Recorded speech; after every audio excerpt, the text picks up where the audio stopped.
Alright. Good afternoon. My name is Alice, and I thought it would be a wonderful time if we sat here together and read the next chapter of my story. Would you all like that? Alright.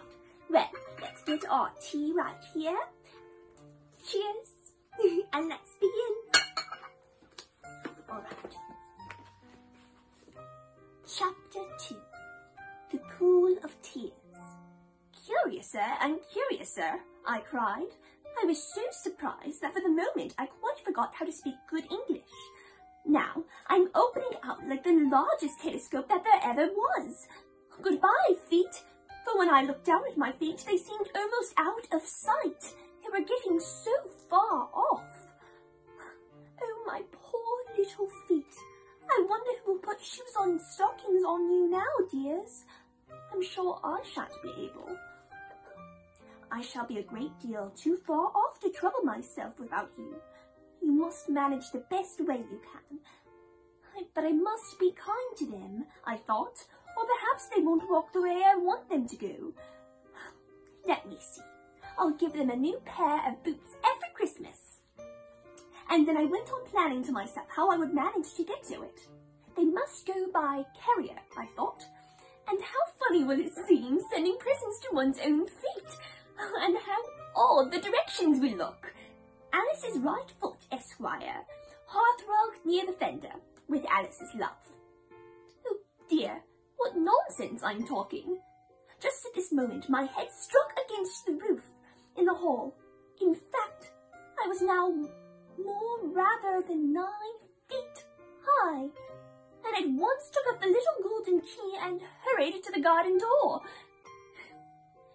But poor me, it was as much as I could do lying on one side to look through into the garden with one eye, but to get through was more hopeless than ever. I sat down and began to cry. You ought to be ashamed of yourself, I thought, a great girl like you. I might as well say this, to go on crying in this way. Stop this moment, I tell you. But I went on all the same, shedding gallons of tears, until there was a large pool around me about 4 inches deep, and reaching halfway down the hole. After a time, I heard a little pattering of feet coming from the distance, and I hastily dried my eyes to see what was coming. It was the White Rabbit, returning splendidly dressed, and with a pair of white kid gloves in one hand, and a large fan in the other. He came trotting along in a great hurry, muttering to himself as he came, "Oh, the Duchess, the Duchess! Oh, won't she be savage if I've kept her waiting?" Alice felt so desperate that I was ready to ask help of anyone. So when the rabbit came near, I began in a low, timid voice, "If you please, sir." Then the rabbit started violently, dropped the white kid gloves and the fan, and scurried away into the darkness as hard as he could go.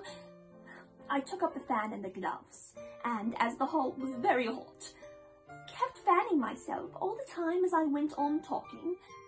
Dear, dear, how weird everything is today. And yesterday, things went on just as usual. I wonder if I've changed in the night. Let me think. Was I the same person when I got up this morning? I almost think I can remember feeling a little different. But if I'm not the same, then the question remains, who in the world am I? I'm not the same. That's the great puzzle. And I began thinking over all the children that I knew that were the same age as myself, to see if I could have changed for any of them.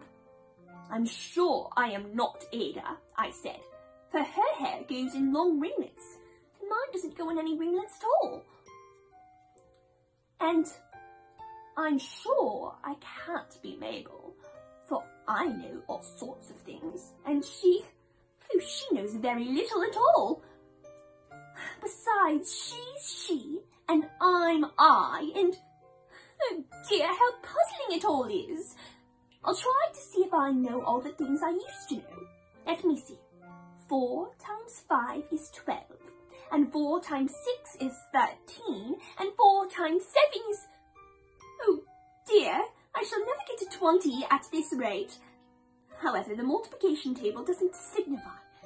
Let's try geography. London is the capital of Paris, and Paris is the capital of Rome, and Rome is... No, that's all wrong. I'm certain I must have been changed from Mabel. I'll try and say, how doth the little... And I crossed my hands on my lap as if I were reciting my lessons and began to repeat it. But my voice sounded hoarse and strange, and the words did not come as they used to. Can you all put your hands on your lap as if you're reciting lessons? All right. How doth the little crocodile improve his shining tail and pour the waters of the Nile on every golden scale?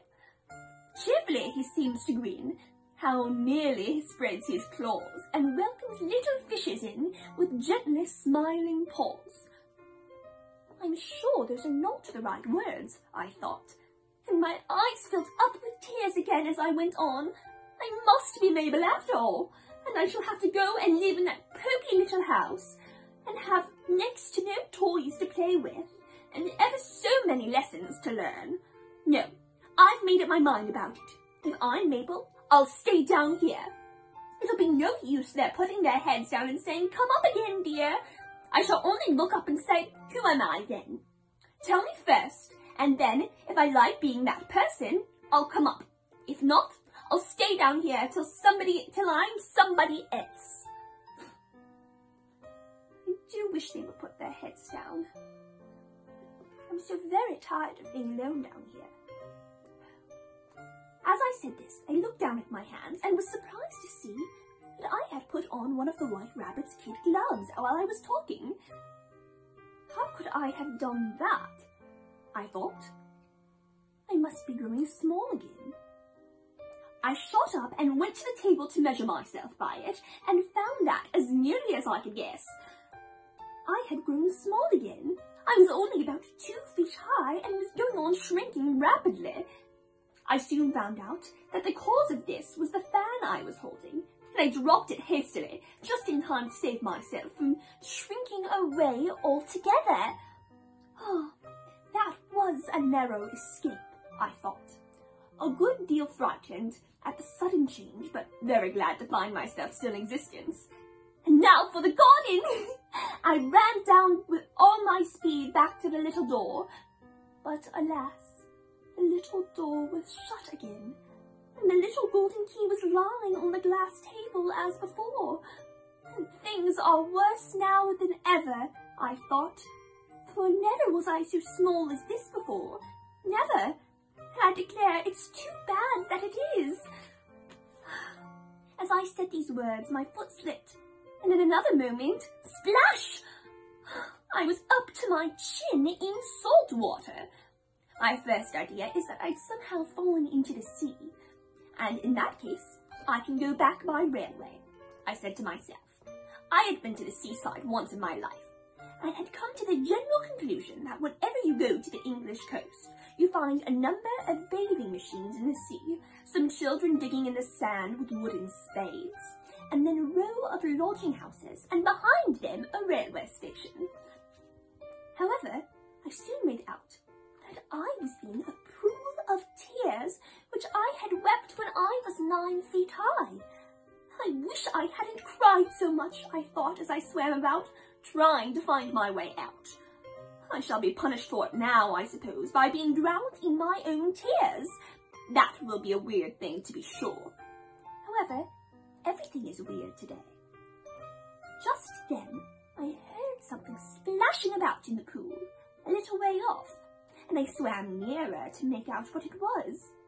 At first, I thought it might be a walrus or a hippopotamus, but then I remembered how small I was now, and I soon made it out that it was only a little mouse that slipped in like myself. What would it be of any use now, I thought, to speak to this mouse? Everything is out of the way down here, and I should think it very likely it can talk. At any rate, there's no harm in trying. So I began. Oh, mouse, do you know the way out of this pool? I'm very tired of swimming down here. Oh, mouse. I thought this might be the right way of speaking to a mouse. I'd never done such a thing before, but I remembered having seen in my brother's Latin grammar, a mouse of a mouse to a mouse, oh mouse. The mouse looked at me rather inquisitively, and seemed to me to wink with one of its little eyes, but it said nothing. Perhaps it doesn't understand English, I thought. I dare say it's a French mouse, come over with William the Conqueror, for with all my knowledge of history, I had no clear notion of how long ago anything had happened. So I began again. Where est mon chat? Which was the only sentence in my lesson book that I had learned. The mouse gave a sudden leap out of the water and seemed to quiver all over with fright. "Oh, I beg your pardon," I cried hastily, afraid that I had hurt the poor animal's feelings. I quite forgot you didn't like cats. "Not like cats," cried the mouse in a shrill, passionate voice. "Would you like cats if you were me?" "Well, perhaps not," I said in a soothing tone. "Don't be angry about it. And yet, I wish I could show you to my cat, Dinah. I think you'd take a fancy to cats, if only you could see her. She is such a dear, quiet thing," I went on, half to myself as I swam lazily about the pool. "And she sits so purring and so nicely by the fire, licking her paws and washing her face. And she is a nice soft thing to nurse, and she's a capital one for catching mice." "Oh, I beg your pardon," I cried again, for this time the mouse was bristling all over, and I felt certain I must have really offended it. "We won't talk about her any more if you'd rather not." "We indeed," cried the mouse, who was trembling down the end of its tail, as if I would talk on the subject. "Our family always hated cats, nasty, low, vulgar things. Don't let me hear the name again." "I won't indeed," I cried, in a great hurry to change the subject of conversation. Are you fond of dogs?" And the mouse did not answer, so I went on eagerly. "There's such a nice little dog near our house. I should like to show you, a little bright-eyed terrier. You know, with, oh, such long curly brown hair, and it'll fetch things when you throw them, and it'll sit up and beg for its dinner, and all sorts of things. I can't remember half of them. And it belongs to a farmer, you know, and he says it's so useful it's worth £100. He says it kills all the rats and—" "Oh dear," I cried in a sorrowful tone, "I'm afraid I've offended it again." For the mouse was swimming away from her as hard as it could go, and making quite a commotion in the pool as it went.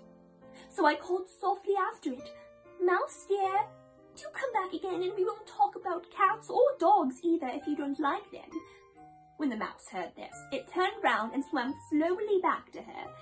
Its face was quite pale, with passion, I thought, and it said in a low, trembling voice, "Let us get to the shore, then I'll teach you my history, and then you'll understand why it is that I hate cats and dogs."